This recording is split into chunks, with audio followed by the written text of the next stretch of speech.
이어서 진주에서 전해드립니다. 가을이 깊어지면서 산불 발생 위험도 커지고 있습니다. 다음 달 1일부터는 본격적인 산불 대책 기간이 시작되는데요. 지난 봄 합천과 하동에서 대형 산불을 겪은 경남은 올해부터 광역 전문 진화대 운영을 강화하는 등 산불 대비에 나섭니다. 보도에 박기원 기자입니다. 산에서 흰 연기가 피어오릅니다. 산불이 발생했다는 사항을 119로부터 접수하였습니다.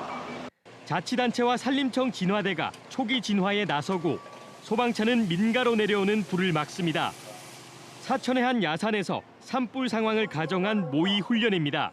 각 기관별로 자체적으로 훈련을 하고 있지만 오늘처럼 재난 상황 시 신속하고 안전하게 재난 대응을 할 수 있도록 거창과 산청 등 경남 7개 시군 등을 관할하는 함양산림항공관리소도 다음 달 산불 대책 기간에 맞춰 본격적인 대비에 나섰습니다. 깡오프 헬기의 1년 점검대의 정비를 수행하였고 산불 감시용 드론의 작동 점검, 그리고 소형 헬기에 산불 진화용 물탱크를 장착하는 등 대비를 마쳤습니다. 경납고에서 헬기를 꺼내 점검하고 실전 같은 진화 훈련도 반복합니다. 이 산림청 헬기는 50분 안에 현장에 도착해 물을 뿌리도록 되어 있습니다. 평소 훈련과 정비를 통해 출동 시간을 줄이는 것이 초기 진화의 관건입니다.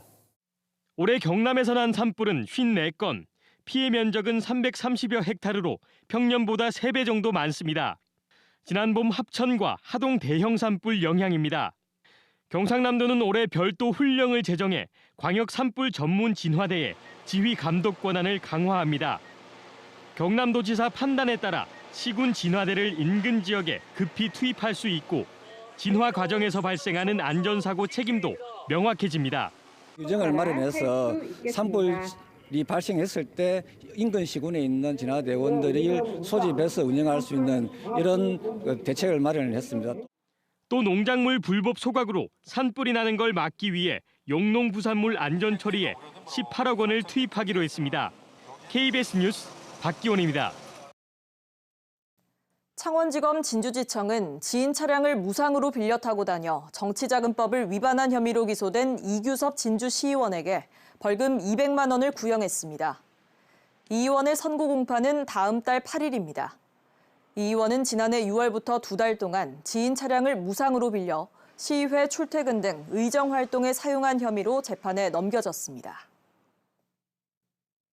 하동경찰서 소속의 한 간부 경찰관이 음주운전을 하다 적발돼 경찰 조사를 받고 있습니다.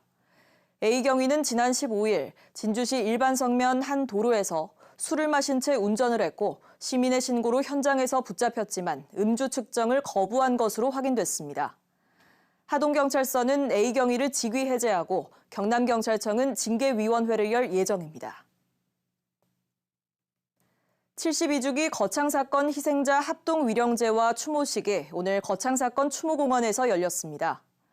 추모식은 위령사와 추모시 낭송 등으로 진행됐고 추모식 이후 유족회는 거창사건 희생자 배상 입법에 국회 통과를 촉구하는 결의문을 발표했습니다.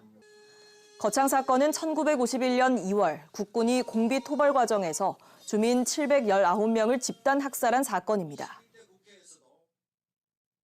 산청군은 어제 산청군 오부면 선들제 공원에 국민보도연맹 희생자를 기리는 위령비를 세웠습니다. 위령비에는 추모글과 함께 희생자 56명의 이름이 새겨졌습니다. 산청 국민보도연맹 사건은 6.25 전쟁 때 국민보도연맹원과 예비 검속자 등이 경찰에 집단으로 희생당한 사건입니다.